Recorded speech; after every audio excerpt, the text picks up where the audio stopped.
بسم اللہ الرحمن الرحیم نحمدہ ونصلی علی رسولہ الکریم۔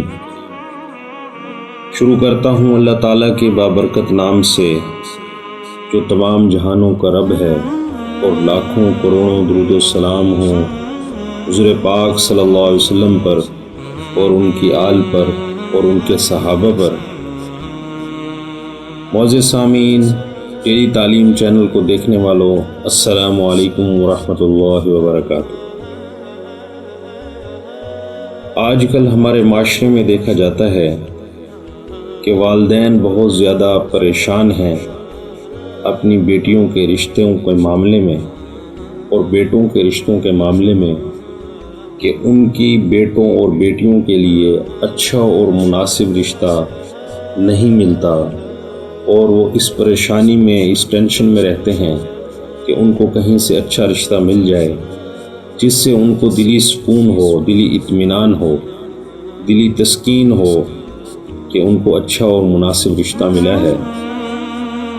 ماں باپ، بڑے بہن بھائیوں کو چاہیے کہ بچوں اور چھوٹوں بہن بھائیوں کو جوان ہونے کے بعد ایسی دعائیں یاد کرائیں جن میں اچھے رشتے کا ملنا اور عافیت کے ساتھ زندگی کا گزارنا طلب کیا گیا ہے، چونکہ یہ دعائیں خود اللہ تعالیٰ نے ہی بتائی ہیں۔ گویا پوری کائنات کے مالک اللہ سبحانہ و تعالیٰ خود ہی بتا رہے ہیں کہ ہمارے دربار میں ہم سے اس طرح دعا مانگو، لہٰذا وہ دعائیں قبولیت کے زیادہ قریب ہیں۔ سورۃ فرقان کی آیت نمبر 74 میں اعوذ باللہ من الشیطان الرجیم، بسم اللہ الرحمن الرحیم، ربنا حب لنا من ازواجنا وذریاتنا قرۃ اعین واجعلنا للمتقین اماما۔ اس کا ترجمہ ہے، اے ہمارے پروردگار، ہم کو ہماری بیویوں کی طرف سے دل کا چین اور اولاد کی طرف سے آنکھوں کی ٹھنڈک عطا فرما، اور ہمیں پرہیزگاروں کا امام بنا۔ اللہ تعالیٰ نے اس دعا کو اپنے خاص بندوں کی دعا فرمایا ہے۔ یہ دعا ہر مرد عورت کو زندگی بھر مانگتے ہی رہنا چاہیے۔ بہت ہی مبارک دعا ہے۔ اس میں شوہر، بیوی، بچے، خاندان سب کے لیے دنیا اور آخرت کی دعائیں آ گئی ہیں۔ اسی طرح خواتین اپنے الفاظ میں نیک شوہر کے لیے بھی خوب دعائیں مانگیں۔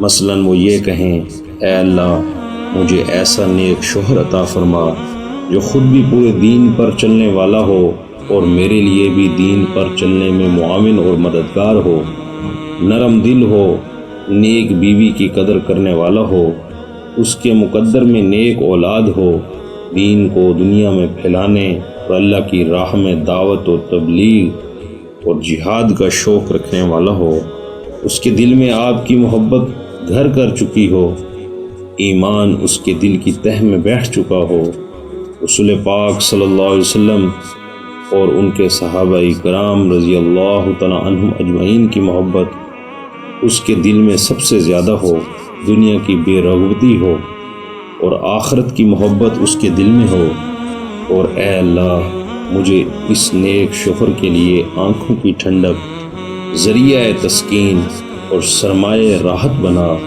آمین ثم آمین۔ اس طرح شروع اور آخر میں درود پاک پڑھ کر یہ بھی دعا مانگتی رہیں، یا وہاب ہب لی زوجن صالحن۔ اس کا ترجمہ ہے، اے بہت عطا کرنے والے، مجھے نیک شوہر عطا فرما۔ تو میرے محترم سامعین، ان دعاؤں کا ہم اہتمام کریں تو انشاءاللہ اللہ تعالیٰ ہمارے لیے اچھے رشتے منتخب فرمائیں گے۔